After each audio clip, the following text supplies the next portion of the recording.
right, Caps Ninjas. Sensei Lance here with Sensei Alex. And we're at the CAPS Dojo today. And today we are going to be working on my favorite kick of all time. We are going to be working on the roundhouse kick. All right? Now, this kick is, at first, when you first start learning it, this is one of the more intricate kicks. A lot of times when people first learn this kick, they're not the biggest fan of it. But when you start getting used to it, the more you throw it, it will become one of your favorite kicks, and it is a very powerful kick. All right? So what we're going to do is we're going to discuss the roundhouse kick.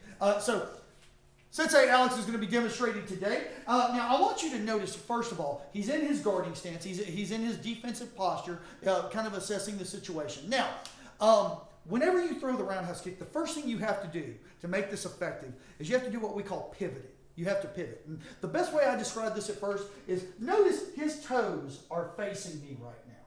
What he's going to do is he's going to turn his toes facing that direction, his left, okay, right now.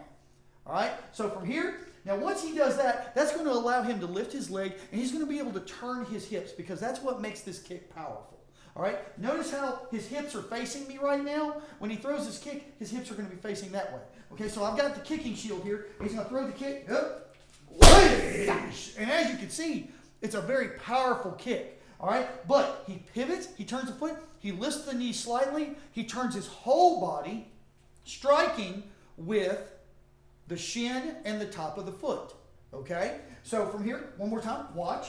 He's going to turn the foot and kick. It's a very powerful kick. Again, good. Now, we're going to face the other direction here in a second so you can see it from the other side. But I want you to notice he's hitting with his shin bone. And of course, if you're wearing shoes, okay? Now, if you're barefooted, I highly recommend that you don't hit with the top of your foot. Do not hit with the top of your foot. But if you've got shoes on, it's okay to hit with the top of your foot. Okay? So from here, I switch the shield room. All right? And from here, notice this time his other foot's in front, so he's going to turn the toes going that direction because he's kicking with the other leg. And from here, he's going to lift the knee and come around with it. Striking with the shin and the top of the foot. Okay? And notice he keeps his hands up the whole time. And also notice how he turns his hips. He turns those hips over. Because the more you put your hips into the kick, the more power you're going to get. Okay? If he just lifted his foot like that and didn't use any hips, kick with no hips, Sensei. See, it's awkward, it's weird, okay, and you get no power whatsoever. And also, when you're young, your body, it's like your body's made of rubber, okay, and you can kind of get away with not pivoting so much. But when you get older, okay, you have to pivot because if you don't, you really wrench that knee. You got all your body weight working on that knee, and it's wrenching your knee, and it could do some damage, and you could seriously hurt yourself. So make sure to get that pivot down.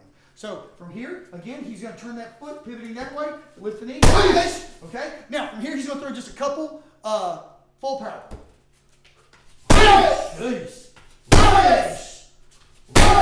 Good. And that is one of my favorite kicks. I know it's one of Sensei Alex's favorite kicks. And it's also a great kick to put with your combos, with your punches and things like that. It's a very simple kick to put with your combos because when you throw your hand combos, you're turning your hips. So it's just natural to throw that kick in there. All right, y'all. Go home, practice that. You'll be seeing that kick a lot more in videos to come. Have a great day.